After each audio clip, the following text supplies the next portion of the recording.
और साथियों, आपका स्वागत है हमारे चैनल नीट शीडू में। तो कैसे हो आप सब?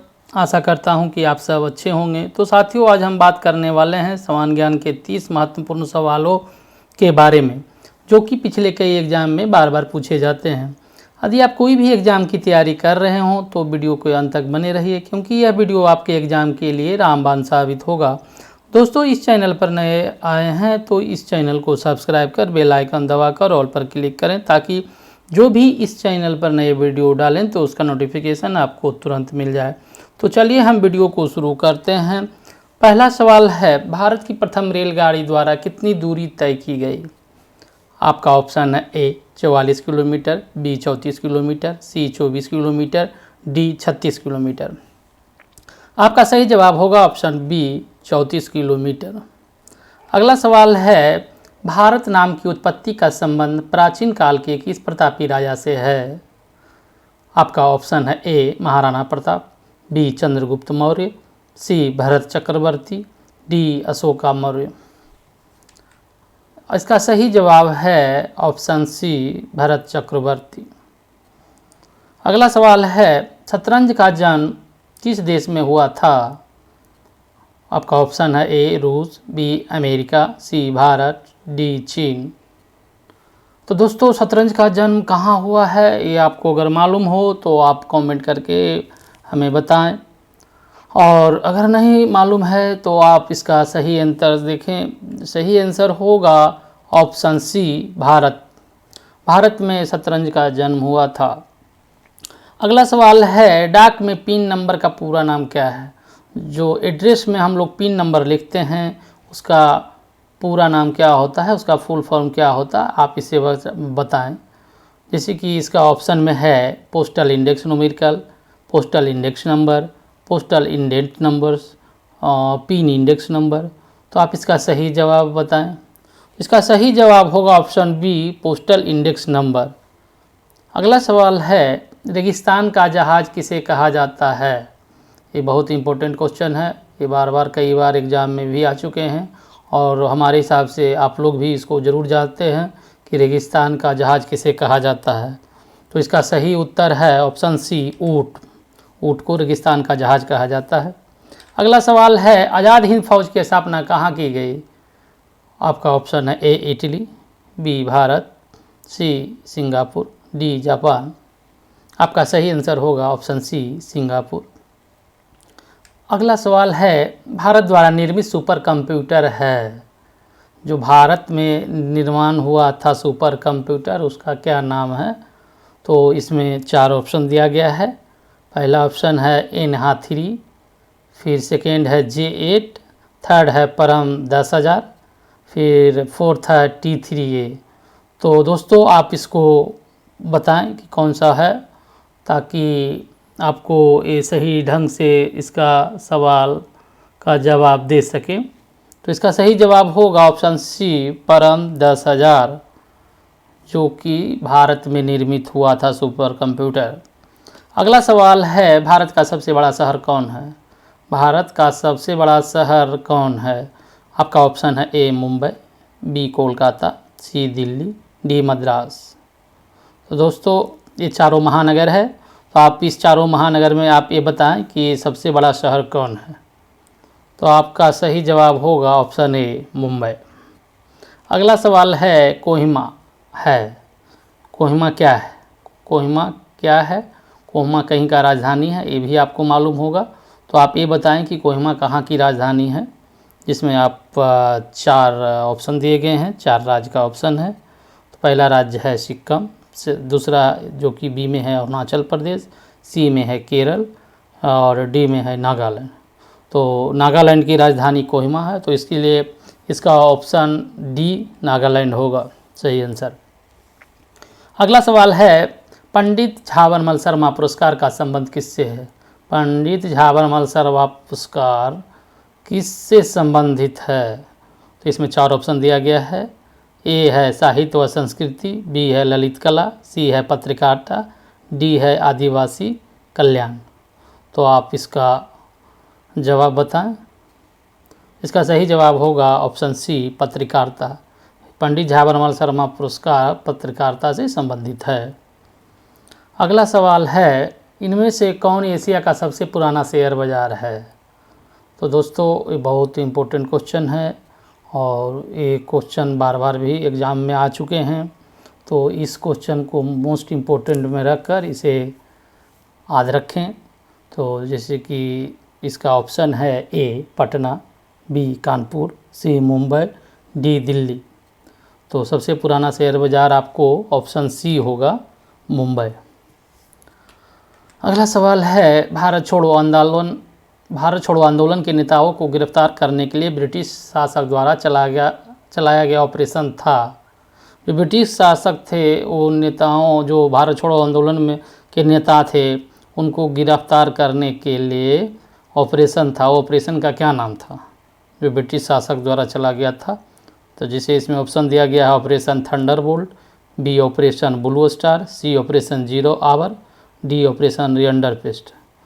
दोस्तों इसका सही जवाब होगा option C, Operation Zero Hour. अगला सवाल है, भारत में सबसे पहले सूर्य कहाँ निकलता है? दोस्तों ये वेरी इम्पोर्टेंट क्वेश्चन है और इसमें दो क्वेश्चन दिया गया है, वह इससे में आ सकता है। एक तो सूर्योदय सबसे पहले कहाँ होता है, दूसरा है सूर्यास्त कहाँ होता है। तो दोस्तों इसमें सूर्योदय जो होगा, जो सूर्य निकलता है मतलब सूर्योदय होता है, तो इसमें सबसे पूर्व की ओर जो राज्य होंगे वहीं सबसे पहले सूर्योदय होंगे। तो इसमें सबसे पूर्व वाला राज्य है जो ऑप्शन दिए हुए हैं, पहला है सिक्किम, दूसरा है अरुणाचल प्रदेश, तीसरा है केरल, चौथा है नागालैंड। तो हमारे हिसाब से अरुणाचल प्रदेश जो बी ऑप्शन में है तो वही सबसे पूर्व में है, यही आंसर होगा इसका, बी अरुणाचल प्रदेश में सूर्य सबसे पहले निकलता है। अगला सवाल है, पाकिस्तान शब्द का सर्वप्रथम प्रयोग किसने किया? आपका ऑप्शन है ए मोहम्मद इकबाल, बी सर सैयद अहमद, सी चौधरी रहमत अली, डी मोहम्मद अली जिन्ना। अगला इसका सही जवाब होगा ऑप्शन सी, चौधरी रहमत अली, जो कि पाकिस्तान शब्द का सर्वप्रथम प्रयोग किया था। अगला सवाल है, किस मुगल शासक ने जाजिया कर को समाप्त किया? बहुत इंपॉर्टेंट क्वेश्चन है दोस्तों, इसमें आप कंफ्यूज ना होइएगा, क्योंकि जाजिया कर कौन लागू किया था और किसने समाप्त किया था, ये दोनों बहुत इंपॉर्टेंट है, इसको ध्यान से याद रखिएगा। जाजिया कर जो लागू करने वाले थे वो हमारे हिसाब से इसमें ऑप्शन सी पे जाएगा, अकबर। अकबर ने जाजिया कर को समाप्त किया था, समझ गए ना, इसको बहुत ध्यानपूर्वक याद करिएगा। अगला सवाल है, गदर पार्टी को किसने संस्थापित किया? गदर पार्टी को किसने संस्थापित किया? आपका ऑप्शन है ए चंद्रशेखर आज़ाद, बी हरदयाल, सी बाल गंगाधर तिलक, डी भगत सिंह। तो इसका सही आंसर होगा ऑप्शन बी हरदयाल। हरदयाल ने ही गदर पार्टी को संस्थापित किया था। अगला सवाल है, शांति निकेतन की शुरुआत किसने की थी?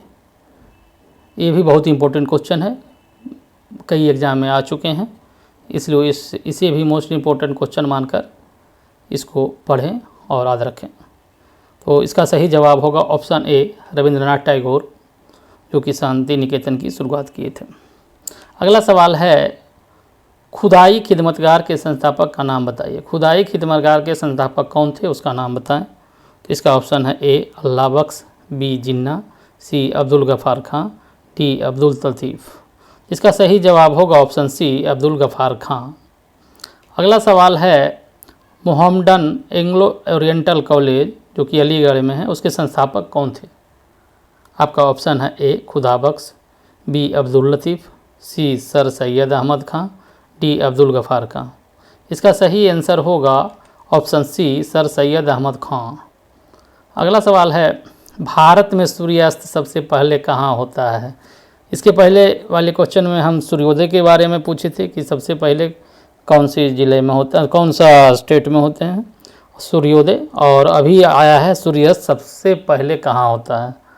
तो इसमें ऑप्शन दिया हुआ है, option A Orissa, B Bihar, C Jharkhand, D Kanyakumari. तो सबसे पहले सूर्यास्त सब कन्याकुमारी, जो कि ऑप्शन डी में है, वहीं होता है, कन्याकुमारी, डी आपका सही आंसर है। अगला सवाल है, भारत की वित्तीय राजधानी किस शहर को कहा जाता है? वेरी वेरी इंपॉर्टेंट क्वेश्चन है। एक तो भारत की राजधानी नई दिल्ली है, और ये पूछ रहा है भारत की वित्तीय राजधानी कहाँ है।